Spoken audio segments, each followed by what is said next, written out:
A todos com a paz do Senhor Jesus. Nós estamos iniciando mais uma contribuição para esta semana dos estudos da Palavra de Deus, aonde nós iremos seguir a linha que foi orientada no programa Lâmpada para os Meus Pés. A pergunta é: a graça é um consentimento de Deus para que o homem fique livre para pecar? A pergunta é exatamente essa. O texto qual nós iremos usar como base para orientar, porque o objetivo do estudo é exatamente esse, nós não somos obrigados a que as pessoas aceitem. O nosso papel como igreja é estar orientando, porque o Espírito Santo, ele trabalha dessa forma. Ele orienta o homem, ele convence o homem do pecado e deixa na mão do homem a decisão o qual o homem deve tomar e o caminho o qual ele deve seguir. O texto que nós lemos aqui, ou a pergunta que nós lemos, você não vai ver ninguém dizer que ele faz isso, ele usa a graça para poder pecar. Ah, não, eu posso pecar porque eu tenho a graça ao meu favor. Normalmente, o cristão, o crente, o evangélico, ele jamais vai dizer isso. Mas ele pode estar sim cometendo isso lá no seu íntimo, na sua casa, no momento que acessa uma internet, no momento que acessa um WhatsApp ou coisa parecida. Normalmente funciona assim. Mas a Bíblia ela é bem clara a respeito da graça.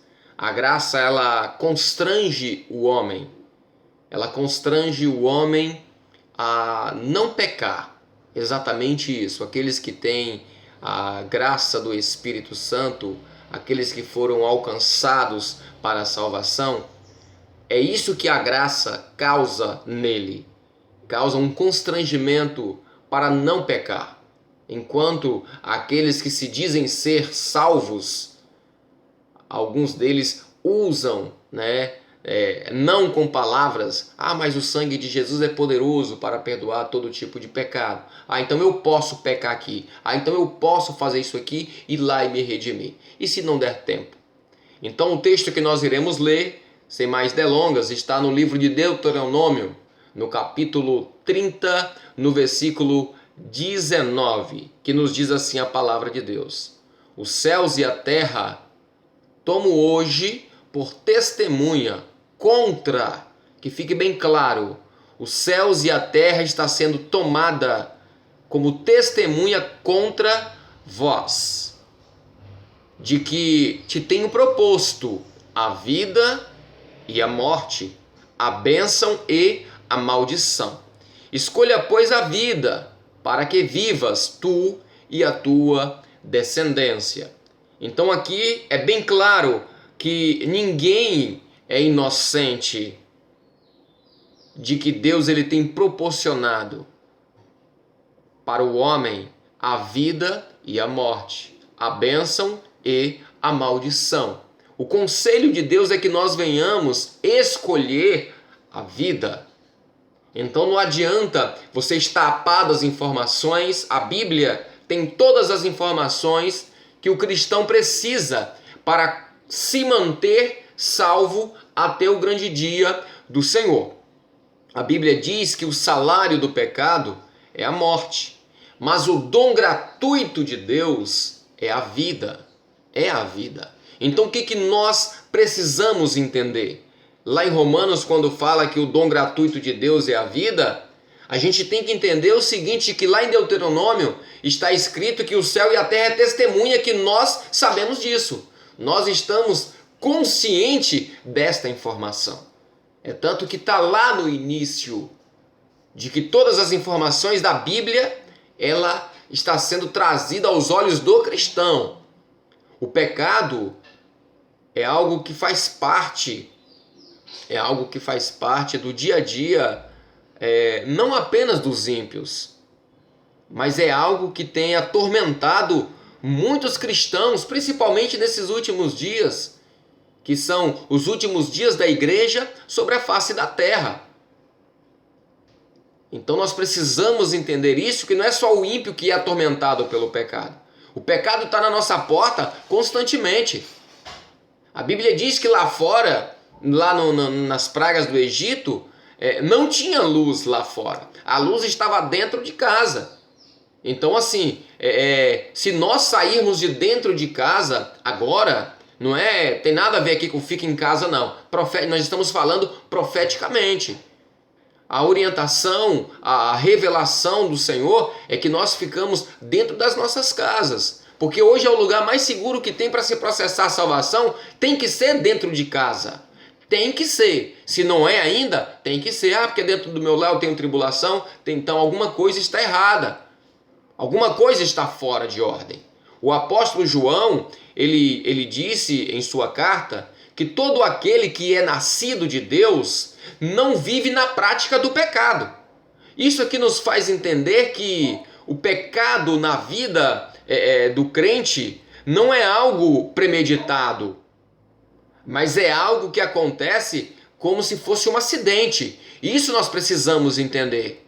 E não se esquecer que o céu e a terra é testemunha de tudo isso que nós estamos contribuindo aqui, de todas as informações bíblicas. Então, ou seja, o crente, ele não pode pecar premeditadamente. O pecado na vida do cristão é um acidente.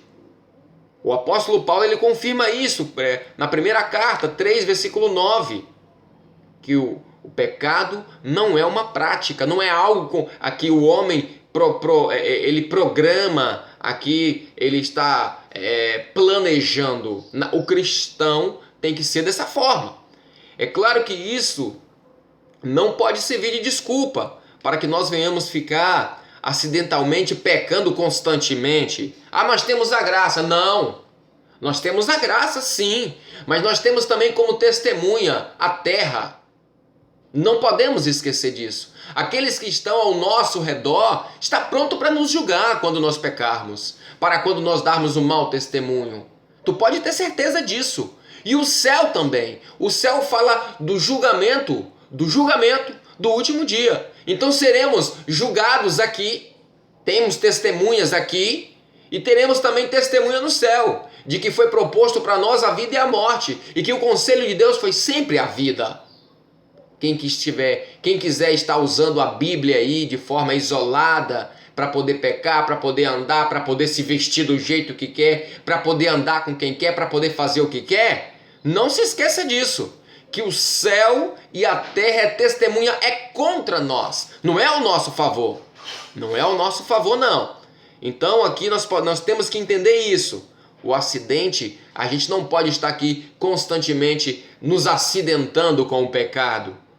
Não podemos. Essa é uma batalha diária, sim, mas é uma batalha, aquela grande questão. Você vai aqui de moto, constantemente sofrendo acidente, quebra a perna, quebra um braço. Chega uma hora que os membros não suportam tanta fratura. Não vai se recuperar mais da mesma forma como se recuperou das outras vezes. Por causa do pecado de Adão e Eva, o pecado entrou no mundo e passou para todo homem. Hoje todo homem está submisso ao pecado, segundo o livro de Romanos. Mas o cristão não pode viver na prática do pecado. E isso é bem claro. Nós não podemos viver na prática do pecado. Mas quando pecar, a Bíblia diz, o sangue de Jesus é poderoso. Então assim, quando? Não é algo, olha, quando você pecar, vem aqui, viu? E se lave e se purifique aqui. Não, é quando. Ou seja, tem que ser raridade. O pecado na vida do cristão tem que ser uma raridade. Tem que ser uma raridade. Então temos que estar atento a isso, porque Jesus está voltando. O cristão não pode, irmãos, ter aquele pecadinho de estimação. Isso é o que a gente sempre fala. Não estamos diminuindo o pecado aqui. Mas assim, mas é porque eu não consigo parar de assistir isso, eu não consigo parar de acessar isso, eu não consigo parar de cantar isso. Olha, isso é balela. Não existe nem pecadinho nem pecadão. Aqui é só para a gente poder esclarecer que não existe. Mas é melhor, eu assisto isso aqui, é melhor do que eu estar assistindo não sei o quê. Olha, não tem conversa. Se não agrada a Deus, não acesse. Se não agrada a Deus, não assiste. Se não agrada a Deus, não ouve, porque os céus e a terra é testemunha contra nós, que nós estamos cientes de que isso não agrada a Deus. Aquele pecadinho que faz parte da sua rotina diária, ou que tempos em tempos se revela. Temos que tomar cuidado com isso. Ah, tá aqui dentro de mim, só faz mal para mim mesmo, então não tem problema. Tem problema sim, porque uma hora ou outra esse pecado ele pode aflorar, trazer um escândalo para a sua igreja e uma condenação de morte, porque o salário do pecado é a morte. Não sou eu que estou dizendo isso. Não sou eu que estou dizendo isso. E lembre-se bem, quer dizer que o crente pecou aqui e perdeu a salvação? Quando é um acidente, irmãos? Não.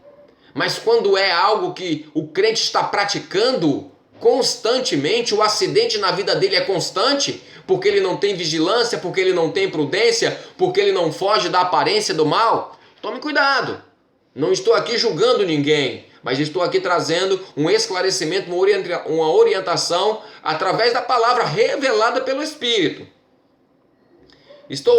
Nessa expressão que eu estou usando aqui, pecadinho, não é querendo diminuir o pecado, o peso do pecado ou a consequência do pecado, não. Tudo é pecado. Nós precisamos entender isso. Deus não classifica pecado como pecadinho ou pecadão. Tudo é pecado. Ou agrada ou não agrada ao Senhor. Amém? Espero que possa ter ajudado as nossas irmãs aí na preparação da mensagem para o culto de quarta-feira. E aqueles também que acessarem aí o nosso canal, que tem esse conteúdo, para que possa entender também. Amém? Peço que esteja compartilhando, se inscrevendo no canal, deixando as suas dúvidas, os seus comentários, as suas sugestões, para que nós possamos assim estar melhorando as contribuições para esse trabalho. Amém? A todos, a paz do Senhor Jesus.